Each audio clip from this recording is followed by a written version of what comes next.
السلام عليكم ورحمة الله وبركاته غياري ميل كستاد جوجتان كسو دوادا برنامج كي عيارها هلو مالي كستاد كلا سعوديان بارتينا يوتيوب كي عيارها لاتيس تيب كسو دوادا مقال كان عصب اماتا كويقي دونو عنتا سوقا كليبسي عيارها يان ايقي دونا وحا سوقا لتان ايقي دونا غياري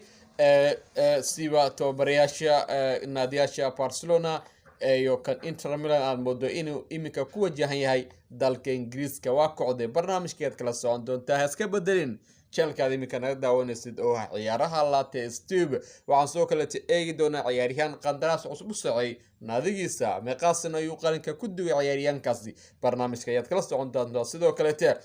dabcan waxaan soo kale eegi doonaa wararka ugu dambeeya ciyaaraha ayaad kala socon doontaa barteena youtube-ka ciyaaraha latest tube haddaad nagu cusub tahay subscribe noo saar haddaan naga mitana like nagu iragile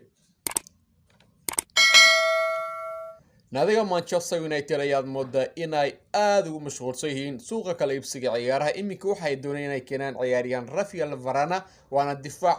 dhac u ciyaara naadiga Real Madrid ayaad moodaa in iminka United ay diyaar u tahay in kooxda kubadda cagta ee Los Blancos ay mis ku saaran aduudan 35 milyan ciyaaryahankan ayaad moodaa in qandaraaska uu kala joogo naadiga Real Madrid uu ka harsan yahay 8 bilood oo kaliya tani ay ku qasbayso in kooxda kubadda cagta Real ay ciyaaryahankani ay gadaan haddii isaga go'aansan inuu iska tago garoonka Xanta Stadium soo kale waxay doonayaan United ciyaaryahan Jadon Sancho laacib u ciyaara kooxda kubadda cagta Borussia Dortmund waana ciyaaryahan daayira una dhashay dalka Ingiriiska ciyaaryahan Jadon Sancho la helay wargeyska The Bills ayaa wuxuu sheegay inuu jeclaan lahaa inuu ku biiro naadiga Manchester United hadduu ka tagayo kooxda kubadda cagta Borussia Dortmund waxa soo kale ciyaaryahankan doonaya naadiga Chelsea oo ku guuleystay Champions League hasaatee ciyaaryahankan oo saaxiibadiisu sheegay wuxuu yiri waxaan jeclaan lahaa inaan ku biiro naadiga Manchester United ayaan doorbiday sida ay u sheegay saaxiibtiisa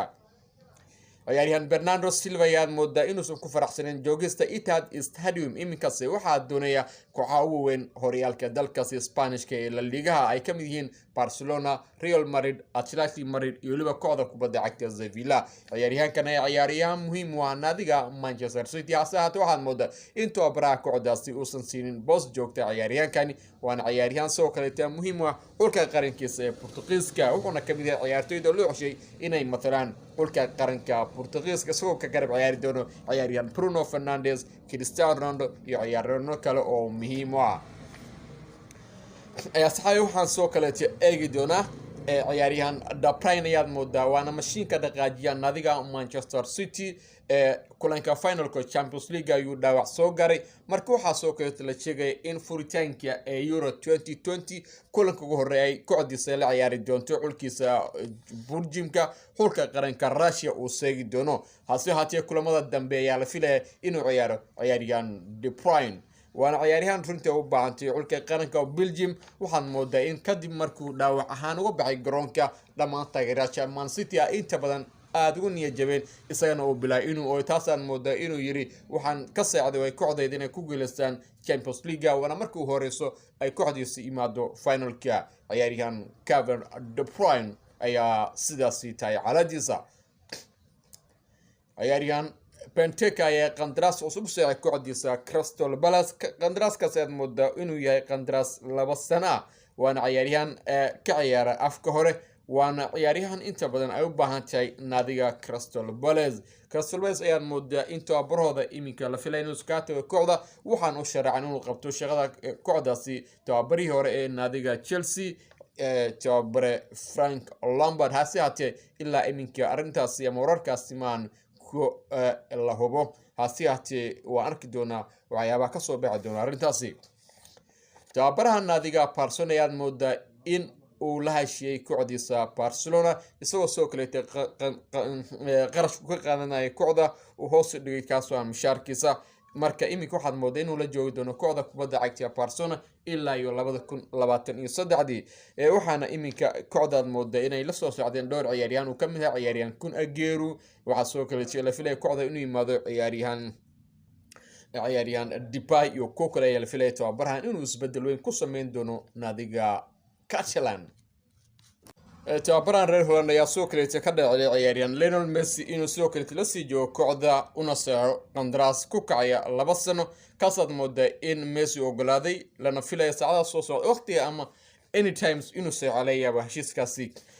waxaan soo kaleetay eegi doonaa tababare Antonio Conte waana tababaro cajiiba runtii wuxuu soo qaaday naadiga Chelsea Premier League uu ka tagay waxaa soo kaleetay iminka uu qaaday Serie A Talyaaniga naadiga Inter Milan 10 sano kadib ayaad moodaa iminka inuu iskaga tagay kooxda kubadda cagta Inter Milan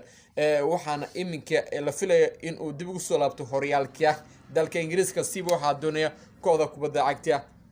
Tottenham Hotspur oo bila macalina iyo waliba soo kaleetay waxaa doonaya naadiga Everton Inzaghi ayaa laga yaabaa inuu bedelo tababare Antonio Conte wana laacib hore kooxda kubadda cagta AC Milan wana laacib macallin aad moodaa inuu la jaan qaadi karo naadiga Inter Milan ayaa iminka waxay ku dhowdahay in ciyaaryahan tababare Inzaghi dhow oo noqdo tababaraha xiga ee naadiga Inter Milan sulbay noqoto waxaa la filayaa in maalmaha soo socdo ama